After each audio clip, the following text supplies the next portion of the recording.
Plus les scientifiques examinent cet objet interstellaire fraîchement repéré, plus il paraît bizarre.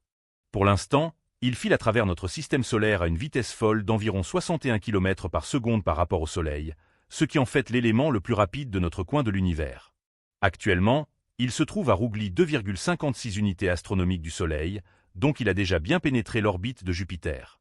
L'objet se dirige vers son périhélie, le point le plus proche du Soleil, qu'il atteindra fin octobre 2025. Étonnamment, les experts ont déterminé que ce nouvel intrus interstellaire provient de la constellation du Sagittaire.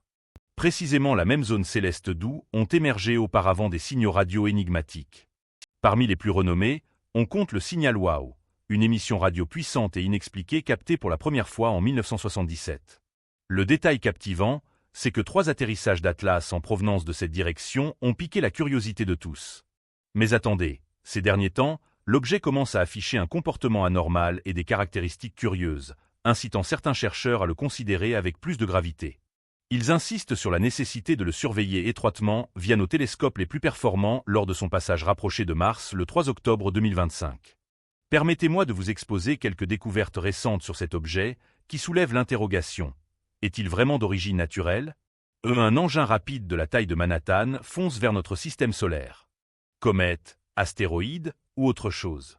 L'astrophysicien estime qu'il y a de fortes chances que ce soit un vaisseau d'origine extraterrestre. Quand les scientifiques ont récemment employé le Very Large Telescope au Chili pour analyser 3I Atlas, ils ont repéré un phénomène très intrigant dans son nuage gazeux. Habituellement, lorsque des roches cosmiques ou de la poussière se réchauffent sous l'effet du Soleil, elles libèrent du fer et du nickel en même temps. C'est parce que ces deux éléments naissent dans les étoiles et les explosions de supernovas, et ils sont presque toujours entremêlés dans les matériaux spatiaux. Si la poussière se transforme en gaz, on devrait observer les raies spectrales du fer et du nickel. Mais pour cet étrange objet interstellaire, les chercheurs ont clairement détecté du gaz de nickel, alors que le gaz de fer était absent. C'est extrêmement inhabituel. Cela pose la question, pourquoi le nickel apparaît-il isolé? Est-ce que quelque chose libère sélectivement le nickel tout en retenant le fer? Eh bien, ce n'est pas la seule bizarrerie. Le télescope a aussi capté du cyanure dans la traînée gazeuse entourant la comète. Le cyanure n'est pas rare dans les comètes, mais ce qui a alerté les scientifiques, c'était le schéma observé. À mesure que l'objet s'approchait du Soleil, les quantités de nickel et de cyanure ont grimpé de façon abrupte. Normalement, les comètes suivent un comportement prévisible. Les glaces se réchauffent. Elles sublimentent, c'est-à-dire passent directement de solide à gazeux, et la production de gaz augmente de manière régulière. Mais avec 3I Atlas, l'ascension était bien trop raide, beaucoup plus rapide que ce que prévoit le modèle de réchauffement et d'évaporation des glaces. Cela indique qu'un processus inhabituel est à l'œuvre. Il ne se comporte pas comme une comète ordinaire qui perd simplement du gaz en se chauffant. Au contraire, les données suggèrent un mécanisme de libération différent, au-delà de l'explication classique des glaces fondant sous les rayons solaires. Le professeur de Harvard Avi Loeb avance que la signature gazeuse insolite de 3I Atlas pourrait ne pas être naturelle du tout. Elle pourrait trahir une création technologique. Par exemple, si un vaisseau spatial ou une machine comportait des composants faits principalement de nickel sans fer, la chaleur solaire pourrait alors ne libérer que du nickel dans l'espace. Cela expliquerait la présence de nickel sans fer. Il souligne aussi que l'ingénierie contemporaine recourt souvent à des revêtements métalliques spécifiques ou à des adhésifs robustes. Sous l'intense chaleur du Soleil, ces matériaux pourraient émettre des gaz de nickel ou de cyanure d'une manière que les comètes naturelles n'ont pas.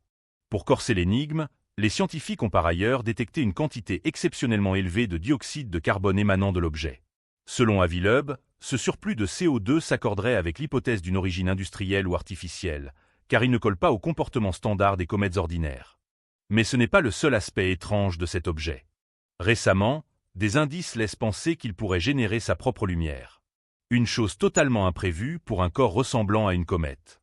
On affirme maintenant que ce n'est pas seulement un vaisseau alien, mais qu'il est propulsé par énergie nucléaire. Pourquoi avancez-vous cela? D'abord, je dois préciser que si la lumière qu'on observe de cet objet est un reflet du Soleil, sa taille devrait dépasser celle de l'île de Manhattan. Une autre particularité de cet objet réside dans sa trajectoire d'une précision remarquable à travers notre système solaire. Une orbite si exceptionnelle qu'elle détonne nettement par rapport aux roches spatiales courantes.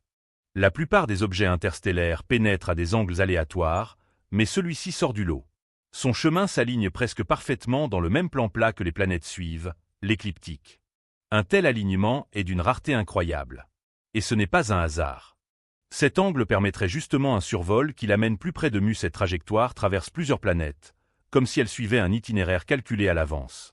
Ça rappelle la façon dont on a tracé le parcours de notre sonde Voyager pour qu'elle frôle diverses planètes dans le cadre de nos études. Le détail crucial, c'est que durant tout son périple, cet objet ne s'approchera jamais de la Terre. Et de manière fascinante, au moment où il atteindra son point le plus proche du Soleil, notre planète se trouvera justement de l'autre côté de l'astre solaire, nous maintenant à bonne distance de sa route. En examinant cela de près, certains chercheurs préconisent une surveillance attentive de sa trajectoire lors de ce passage critique près du Soleil. Il pourrait adopter un comportement imprévu, comme modifier sa direction ou sa vitesse, ce qui laisserait entrevoir un mécanisme non naturel à l'œuvre derrière cet objet. Cette voie si précise et inhabituelle ouvre la porte à l'hypothèse que ce n'est pas un simple écueil céleste ordinaire, mais plutôt une sorte de vaisseau à la Voyager, conçu exprès pour se fondre dans le décor des comètes et se déplacer incognito à travers l'espace.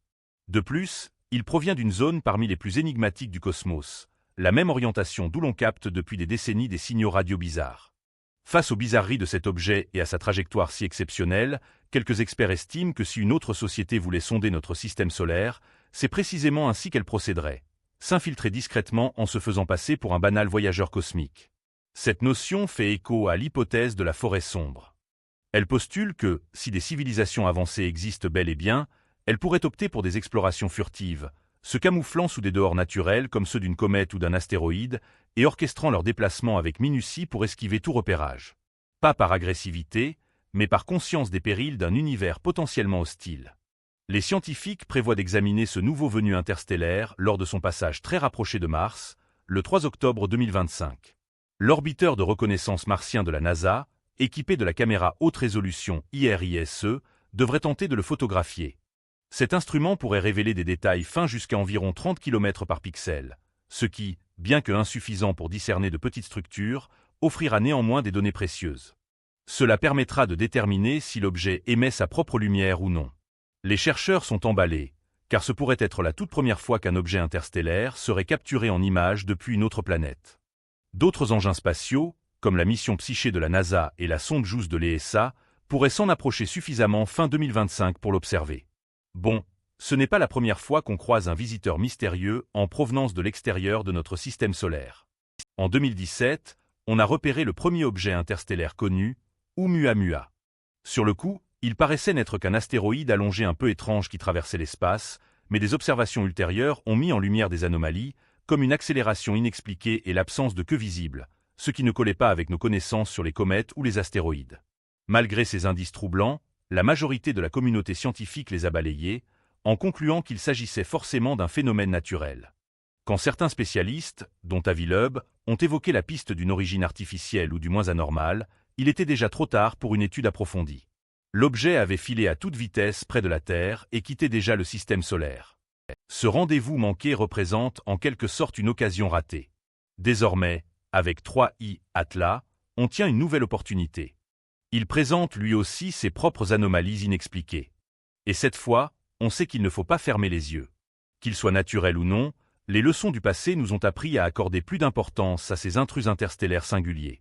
On ne veut pas se retourner plus tard et regretter d'avoir laissé filer un événement exceptionnel juste parce qu'on n'avait pas osé poser les bonnes interrogations.